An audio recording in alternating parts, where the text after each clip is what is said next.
ആലത്തൂർ നിയോജക മണ്ഡലത്തിലെ എംഎൽഎയുടെ പ്രത്യേക വികസന ഫണ്ടിൽ നിന്ന് 18 ലക്ഷം രൂപ ചെലവഴിച്ച് സഞ്ചരിക്കുന്ന മത്സ്യ വിപണന കേന്ദ്രം പ്രവർത്തനം ആരംഭിച്ചു. അന്തിപ്പച്ച എന്ന പേരിലാണ് മൊബൈൽ വിപണന കേന്ദ്രം ആരംഭിച്ചത്. കെ.ഡി. പ്രസന്നൻ എം.എൽ.എ ഉദ്ഘാടനം നിർവഹിച്ചു.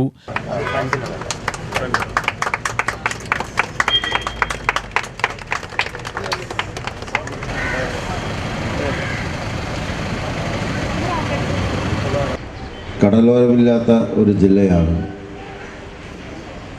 ഏറ്റവും മികച്ച ലോകത്തിലെ കടൽ മത്സ്യങ്ങൾക്ക് ജന്മം നൽകുന്ന കേരളത്തിൻ്റെ കടലോരങ്ങൾ സ്വന്തമായിട്ടുള്ള ഈ സംസ്ഥാനത്ത് നമുക്ക് പക്ഷേ ലോകത്തിലെ വിവിധ രാജ്യങ്ങളിൽ മനുഷ്യർ ഉപയോഗപ്പെടുത്തുന്ന കേരളത്തിലെ നല്ല മത്സ്യങ്ങൾ ഒരിക്കലും കിട്ടാറില്ല.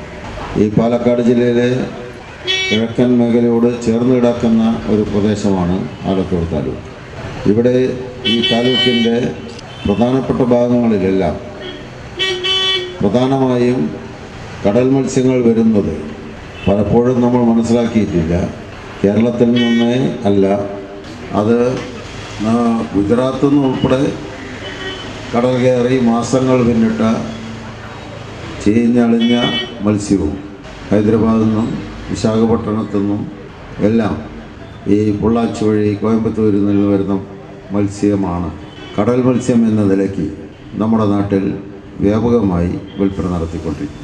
പിന്നെ ഒരു ചെറിയ ഭാഗമാണ് നമ്മുടെ എറണാകുളം ബേസ് ചെയ്തുകൊണ്ട് അതുപോലെ തന്നെ കൊടുങ്ങല്ലൂർ ബേസ് ചെയ്തുകൊണ്ടുള്ള കടൽ മത്സ്യങ്ങൾ ഇവിടെ എത്തിപ്പെടുന്നു.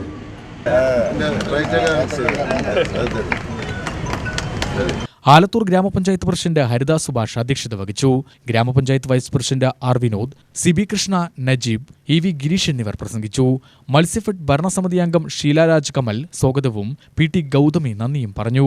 കടൽ കായൽ മത്സ്യങ്ങൾക്ക് പുറമെ മത്സ്യഫെഡിന്റെ വിവിധ മൂല്യവർദ്ധിത ഉൽപ്പന്നങ്ങളായ ചെമ്മീൻ, ചൂര, അച്ചാറുകൾ, കറി മിക്സുകൾ, ചെമ്മീൻ ചമ്മന്തിപ്പൊടി, ചെമ്മീൻ റോസ്റ്റ് തുടങ്ങിയവയും മൊബൈൽ കേന്ദ്രങ്ങളിൽ നിന്ന് ലഭിക്കും. ആലത്തൂർ നിയോജകമണ്ഡലം കേന്ദ്രീകരിച്ചാണ് വാഹനം സഞ്ചരിക്കുക. തൃശൂർ ജില്ലയിലെ വിവിധ ലാൻഡിംഗ് സെന്ററിൽ നിന്നും മത്സ്യഫെഡ് നേരിട്ട് സംഭരിക്കുന്ന ഉൽപ്പന്നങ്ങളാണ് വിൽപ്പന നടത്തുന്നത്. UTV news, Palakkad.